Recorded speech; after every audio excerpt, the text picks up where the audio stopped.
اللهم صل على سيدنا محمد وعلى آل سيدنا محمد مبارک وسلم۔ عزیزان محترم، معزز بزرگوں، قابل احترام بھائیوں، رمضان المبارک کا یہ آخری جمعہ اور آخری دن ہے۔ رمضان کے آنے کی خوشی ایک مسلمان کو، مومن کو ہوتی ہے، اور رمضان کے رخصت ہونے پر اس کا دل غم محسوس کرتا ہے، لیکن چونکہ ہم اللہ تبارک و تعالیٰ کے لیے عمل کیے تھے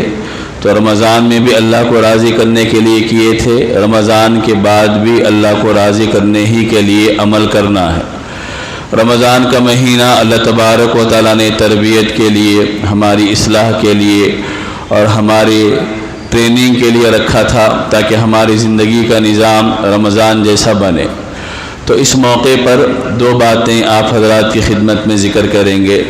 ایک تو عید کی رات اور عید کے دن سے متعلق ایک بات ہے، اور دوسرا رمضان کے رخصت ہونے پر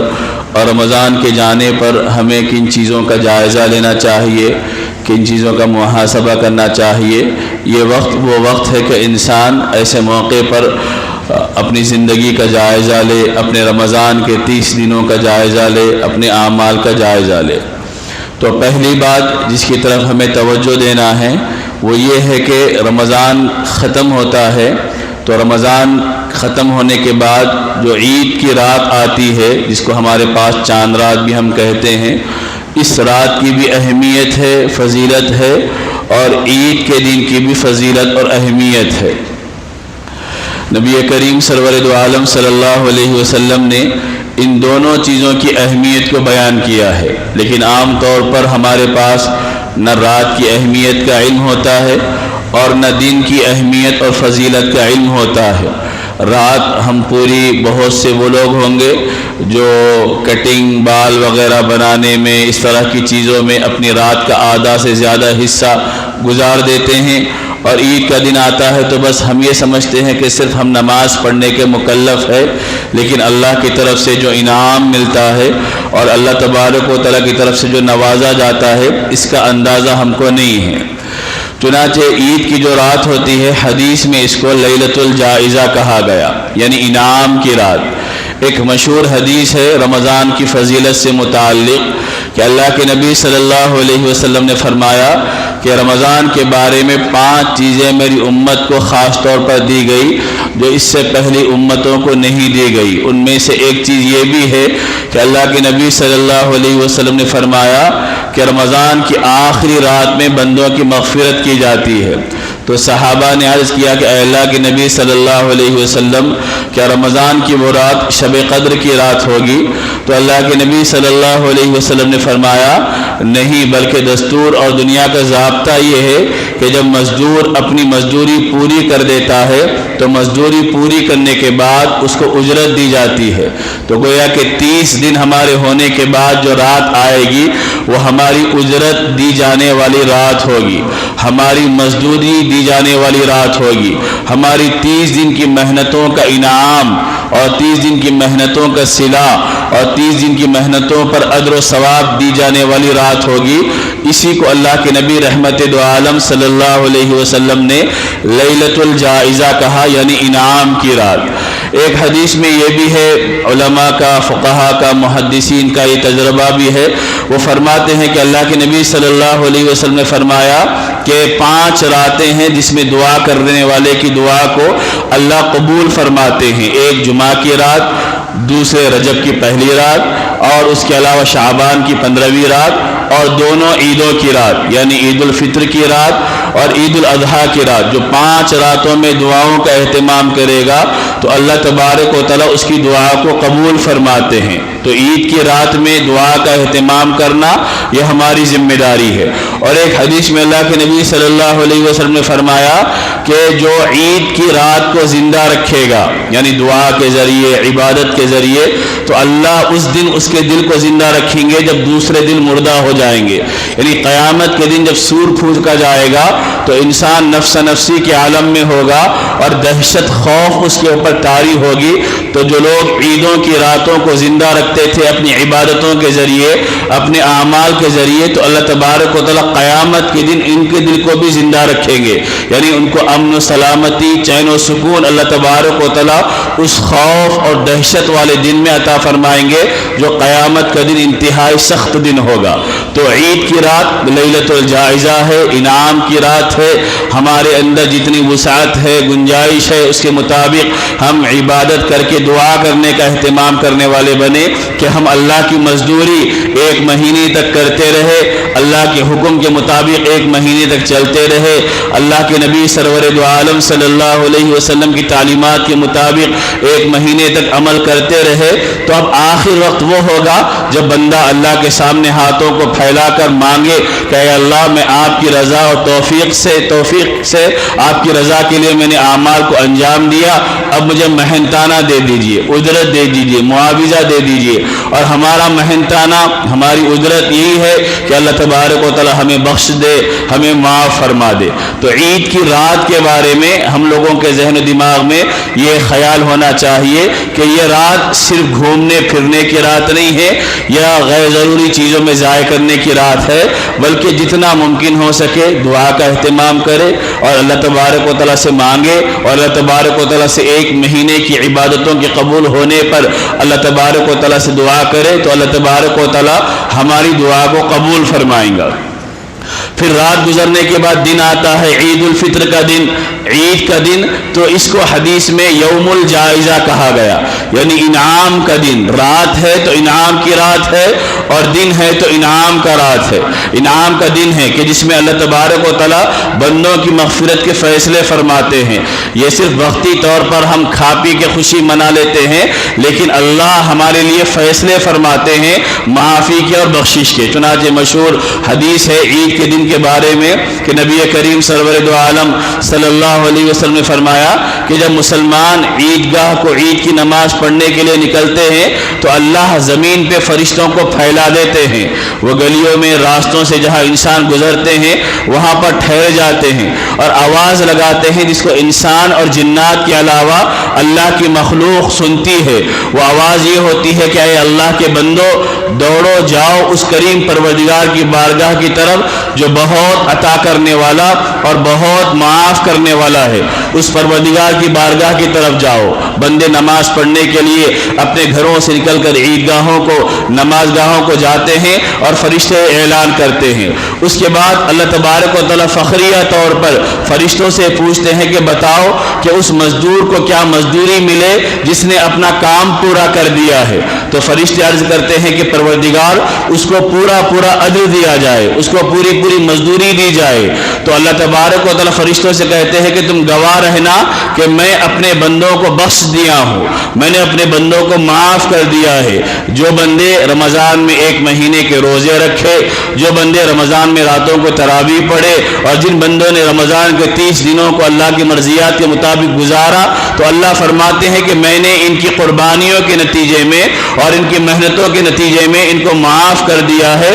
اور بخش دیا ہے۔ پھر جب بندے عید کی نماز پڑھ کر واپس ہونے لگتے ہیں تو اللہ تبارک و تعالیٰ فرماتے ہیں کہ میری عزت اور میری جلال کی قسم، اگر آج کے اس مجمع میں تم جو مانگو گے آخرت کے بارے میں تو میں وہ ساری چیزیں عطا کروں گا، اور دنیا کے بارے میں مانگو گے تو جو تمہاری مصلحت کے مطابق ہوگا وہ میں تم کو دوں گا، اور کل قیامت کے دن میں مجرموں کے سامنے تمہیں رسوا اور ذلیل نہ کروں گا۔ تم نے مجھے اعمال کر کے راضی کیا ہے، لہذا میں تمہارے اعمال سے راضی ہو گیا ہوں، اب تم اپنے گھروں کو جاؤ تو بخشائے ہوئے اپنے گھروں کو واپس جاؤ۔ ایک مسلمان جو اللہ کی مرضی کے مطابق، نبی پاک صلی اللہ علیہ وسلم کی تعلیمات کے مطابق رمضان کو گزارتا ہے تو وہ عیدگاہ جا کر واپس ہوتا ہے تو ایسے ہوتا ہے کہ اس کے گناہ اللہ معاف کر دیتے ہیں، اور اس کے لیے رضامندی کا، اس کے لیے اپنی خوشنودی کا اعلان اللہ تبارک و تعالیٰ فرماتے ہیں۔ تو میرے بزرگوں، میرے بھائیوں،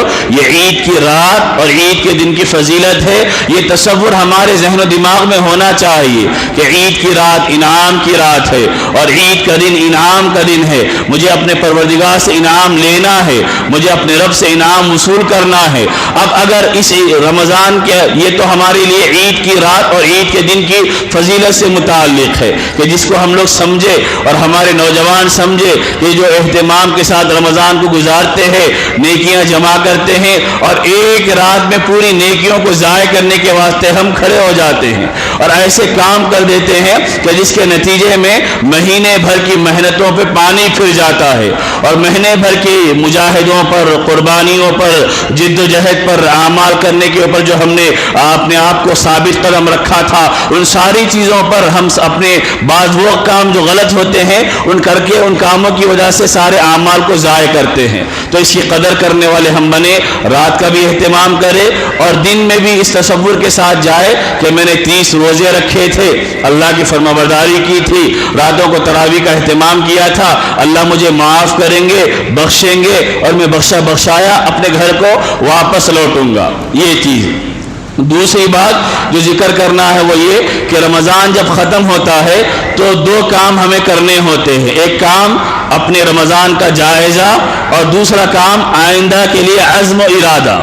رمضان ختم ہو رہا تو اپنے ایک مہینے کے اعمال کا جائزہ لینا اور دوسرا آئندہ مجھے کیا کرنا ہے، کیسے اپنے 11 مہینوں کو گزارنا ہے، اس کے لیے عزم کرنا، ارادہ کرنا، تہیہ کرنا، مضبوط فیصلہ کرنا۔ یہ رمضان کے رخصت ہونے پر، رمضان کے وداع ہونے پر ہر مسلمان مومن کی ذمہ داری ہے۔ جو مسلمان رمضان کو اللہ کی مرضیات کے مطابق گزارے گا اور نبی کی تعلیمات کے مطابق گزارے گا تو پھر وہ جائزہ لے گا کہ میں نے کیا کھویا ہے، کیا پایا ہے، میں نے کیسے گزارا ہے اور کیسے رمضان کو ضائع کیا ہے۔ اگر رمضان کو ہم نے اچھے گزارا، نبی کی تعلیمات کے مطابق گزارا، جیسے رمضان کو گزارنے کا حق تھا اس کے مطابق ہم کوششیں کرتے رہے تو ہمارا کام ہے شکر بجا لانا، اللہ تبارک و تعالیٰ کا شکر بجا لانا کہ اے اللہ یہ جو کچھ میں نے کیا ہے اس میں میرا ذاتی کمال کچھ نہیں ہے، یہ سب آپ کی توفیق سے ہوا ہے۔ میں نے روزے رکھے، آپ کی توفیق سے روزے رکھے،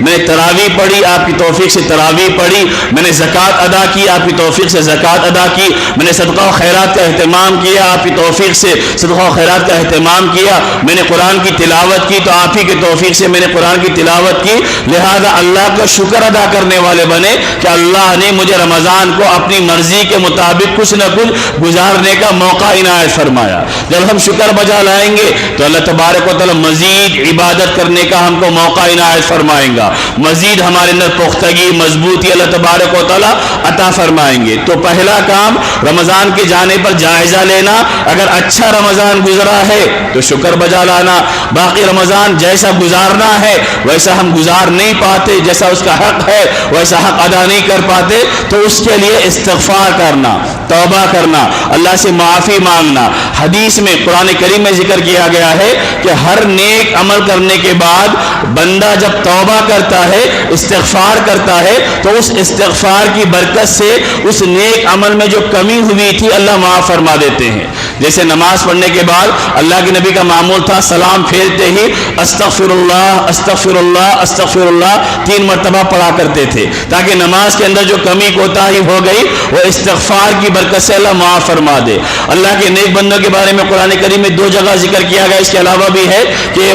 کانوا قلیلا من اللیل ما یہجعون وبالاسحار هم یستغفرون، کہ اللہ کے نیک بندے راتوں کا کچھ حصہ اپنے بستروں سے علیحدہ رہتے ہیں، اس کے بعد سحر کے وقت وہ استغفار کرتے ہیں۔ حضرت عائشہ صدیقہ رضی اللہ عنہا نے نبی صلی اللہ علیہ وسلم سے پوچھا کہ جب وہ راتوں کو عبادت کرتے ہی ہے تو پھر استغفار کیوں کرتے ہیں؟ جب رات میں تہجد انہوں نے پڑھی، قیام اللیل کا اہتمام کیا تو پھر استغفار آخر وقت میں استغفار کیوں کرتے ہیں؟ تو اللہ کے نبی نے فرمایا وہ اس لیے استغفار کرتے ہیں تاکہ رات کی عبادت میں جو کوتاہی ہو گئی وہ استغفار کی برکت سے اللہ اس کوتاہی کو معاف فرما دے۔ یعنی ان کا عمل اتنا زیادہ کہ راتوں کو تہجد پڑھتے تھے اور تہجد کے اختتام پہ اللہ کے سامنے استغفار کرتے تھے، ندامت کا اظہار کرتے تھے، معافی مانگتے تھے۔ استغفار کا مطلب یہی ہے کہ معافی مانگنا، کمی کوتاہی گناہگاری پہ ندامت کا اظہار کرنا کہ اللہ جیسا کرنا چاہیے تھا ویسے ہم نے نہیں کیا ہے، اب معاف فرما دے۔ تو جو کمیاں ہم سے ہو گئی ہے ان کمیوں کا جائزہ لینے کے بعد معافی مانگنا، استغفار کرنا، توبہ کرنا، اللہ کی طرف رجوع کرنا اور اس بات کا اقرار کرنا کہ اے اللہ جیسا رمضان گزارنا تھا، جیسا اس کا حق تھا ویسا حق ہم سے ادا نہیں ہوا، لہذا جو کچھ ٹوٹے پھوٹے انداز میں ہم نے اعمال کو، عبادتوں کو آپ ہی کی توفیق سے انجام دیا، اس میں جو کمیاں ہو گئی معاف فرما دے۔ تو گویا کہ 4 کام ہو گئے رمضان کے آخر میں۔ پہلا کام جائزہ لینا، دوسرا کام آئندہ کے لیے عزم کرنا۔ جائزہ لینے میں 2 چیزیں ہیں، اگر جائزہ لیتے وقت ہم کو احساس ہوا کہ ہم نے رمضان کو اللہ کی توفیق سے اچھا گزارا تو شکر بجا لانا، اگر رمضان کے گزارنے میں کمیاں ہوئی تو پھر استغفار کرنا۔ استغفار تو بہرحال کسی بھی حالت میں کرنا ہے، اچھا بھی گزارا تو شکر بجا لانے کے ساتھ استغفار کرنا ہے، غلط گزارا ہے تو موقع ہے معافی مانگے، توبہ کرے اور آئندہ اچھا گزارنے کا عزم کرے، ارادہ کرے۔ تو یہ رمضان کے ودا ہونے کے موقع پر ایک مسلمان کو ان چیزوں کا جائزہ لینا، ان چیزوں کا محاسبہ کرنا، ان چیزوں کی فکر کرنا ہے۔ میرے بزرگوں، میرے بھائیوں، ہم ہر سال رمضان کے ختم پر یا رمضان کے جانے کے بعد اس بات کا مذاکرہ کرتے ہیں، تذکرہ کرتے ہیں کہ دیکھو رمضان میں جس اللہ کو راضی کرنے کے لیے ہم نے روزے رکھے، کھانے پینے کو چھوڑا، جائز خواہشات کو چھوڑا، آنکھوں کی حفاظت کی، کانوں کی حفاظت کی، زبان کی حفاظت کی، غذا کی حفاظت کی، ہر چیز کی اس لیے کی تاکہ اللہ راضی ہو جائے، تو وہ اللہ صرف رمضان کی حد تک نہیں ہے، وہ اللہ رمضان کے بعد بھی ہے۔ جس اللہ کو راضی کرنے کے لیے ہم نے رمضان میں سحری میں تہجد کا اہتمام کیا، جس اللہ کو راضی کرنے کے لیے ہم نے رمضان میں 5 وقت کی نمازوں کا اہتمام کیا، سنتوں کا اہتمام کیا، تراویح کا اہتمام کیا، وہ اللہ صرف رمضان تک نہیں ہے بلکہ رمضان کے جانے کے بعد بھی وہ اللہ موجود ہے۔ اس اللہ کا وہی تقاضا ہے، اس اللہ کا وہی مطالبہ ہے کہ میرے بندے جیسے رمضان گزارے تھے رمضان کے بعد بھی ویسے ہی زندگی گزارنے والے بنے۔ یہ رمضان تو ہماری تربیت کا مہینہ، رمضان تو ہماری اصلاح کا مہینہ، رمضان تو ہمیں اس عادت کا خوگر بنانے، اس مزاج کا عادی بنانے کے لیے دیا گیا تھا کہ کیسے اللہ کو راضی کیا جائے، کیسے اللہ تبارک و تعالیٰ کو خوش کیا جائے، کیسے بھاگ بھاگ کر، دوڑ دوڑ کر اپنی بے قراری کا اظہار اللہ کے سامنے رمضان میں ہم کرتے رہے۔ رمضان کے جانے کے بعد بھی وہ اہتمام ہماری زندگیوں میں آنا، یہ رمضان کا حقیقی تقاضا ہے۔ بعض اللہ والوں کے بارے میں ہے، ان سے جب صحیح ذکر کیا جاتا کہ رمضان کے جانے کے بعد لوگوں کے اندر تبدیلی آ جاتی ہے، وجہ کیا ہے تو فرماتے تھے کہ اس کا مطلب یہ ہے کہ ان کا رمضان قبول نہیں ہوا۔ اگر رمضان کے جانے کے بعد اچھی تبدیلی آئے تو رمضان کے قبول ہونے کی علامت ہے، رمضان کے جانے کے بعد اچھی تبدیلی نہ آئے، پہلے بے نمازی تھے، رمضان میں نماز کا اہتمام کرتے رہے، رمضان چلے گا پھر نمازوں کو چھوڑ دیے، پہلے آنکھوں کا غلط استعمال کرتے تھے،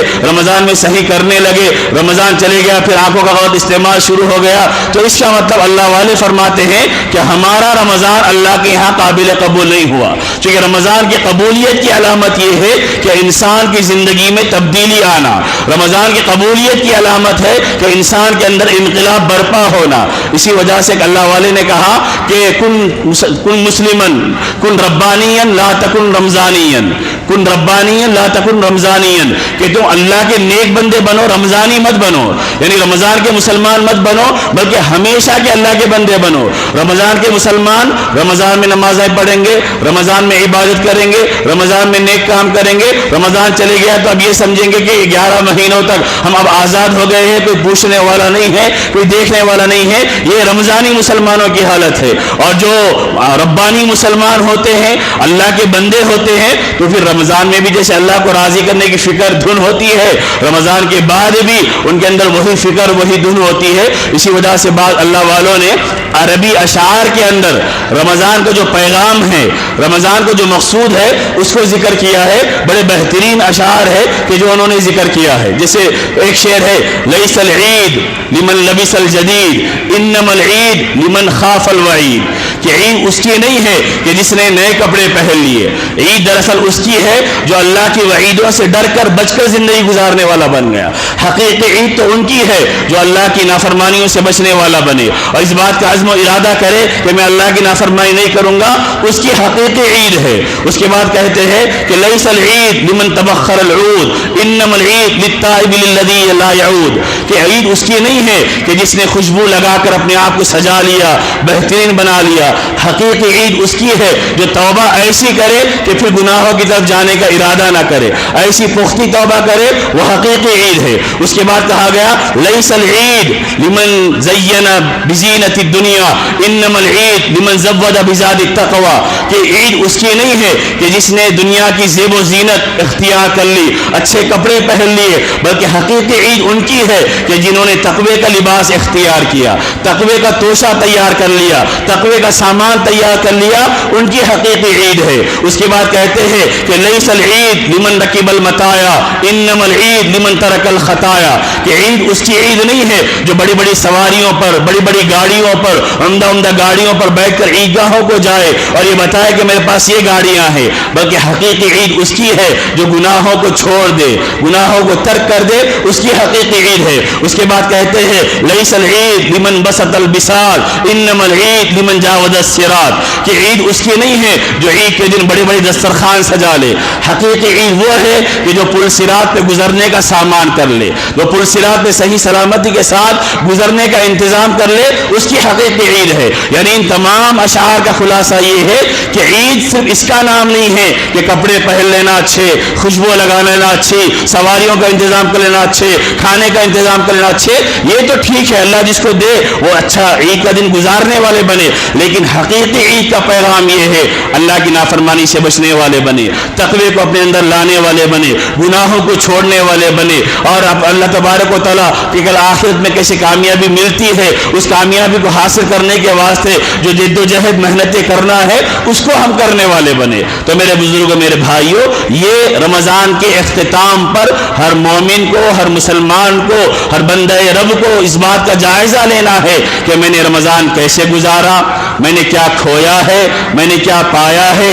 اپنی سستی کی وجہ سے، اپنی کوتاہی کی وجہ سے، اپنی کمی کی وجہ سے کتنے اعمال کو میں نے ضائع کیا۔ اب رمضان ہم کو جن چیزوں کا عادی بنایا ہے ان چیزوں کو باقی رکھنا، ہر رمضان نے ہم کو اخلاق کی تربیت دی، ہماری مزاج کو بنایا، ہماری زبان کو قابو میں رکھنے کی مشق کروائی، آنکھوں کو، کانوں کو، دل کو صحیح انداز میں چلانے کی تربیت دی۔ رمضان کے جانے کے بعد بھی اسی اخلاقی تربیت والے اثرات کو اپنی زندگی میں باقی رکھنا، یہ رمضان کے کامیاب اور وصول ہونے کی علامت ہے۔ رمضان چلے گیا، زبان پہ گالی گلوچ شروع ہو گئی، برائیاں شروع ہو گئی، غیبتیں شروع ہو گئی، لڑائی جھگڑے شروع ہو گئے، ایک دوسرے کے خلاف شروع ہو گئے، تو رمضان کے ناقابل قبول ہونے کی علامت ہے۔ رمضان کا جو کچھ حصہ چند گھنٹے باقی رہ گئے ہیں، میری اور آپ کی، ہر مسلمان کی ذمہ داری ہے کہ وہ اس بات کا جائزہ لے کہ میں نے کیا رمضان کو کیسے گزارا، اچھا گزارا، شکر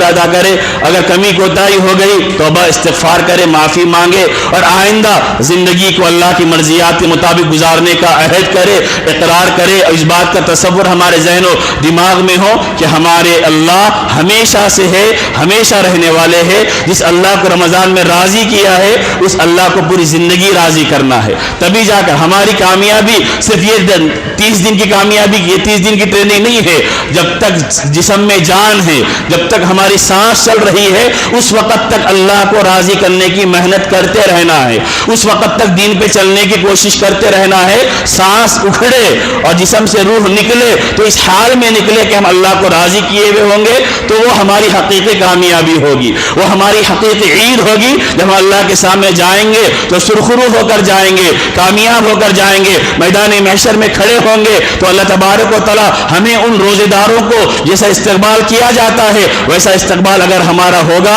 ہمارے روزے اصول، ہماری محنتیں اصول، ہماری قربانیاں کامیاب، ہمارا بھوکا فاقہ رہنا کامیاب، ہمارا صدقہ خیرات کرنا کامیاب، اگر یہ چیزیں نہیں ہوئی تو ہم روایت، رواج، ماحول کے بندے بن کر جیے تھے، جسے ہمیں ترک کرنا ہے۔ دعا فرمائے کہ اللہ تبارک و تعالی رمضان کی تمام برکتوں سے، خیر سے ہمیں مالا مال فرمائے۔ رمضان کے جو روحانی اخلاقی اثرات ایک مومن کے اندر آنا چاہیے، اللہ وہ اثرات خیرات ہماری زندگی میں عطا فرمائے، اور رمضان کے بعد بھی اللہ کا سچا پکا بندہ بن کر جینے کی اللہ ہمیں توفیق عطا فرمائے۔ وآخر دعوانا ان الحمد للہ رب العالمین۔